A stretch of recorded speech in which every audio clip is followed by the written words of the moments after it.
વાલા પ્રભુ, તમે થાળ આરોગો છો.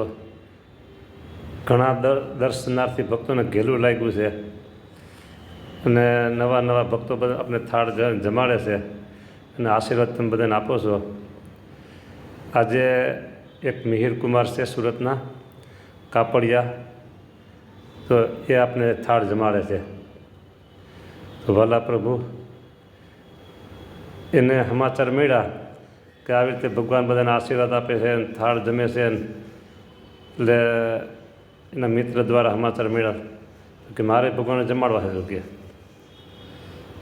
અને આશીર્વાદ તો પ્રભુ કોઈ માગતા નથી કે અમને આવા આશીર્વાદ દો, પણ તમે આશીર્વાદ બધાને આપ્યા કરો છો.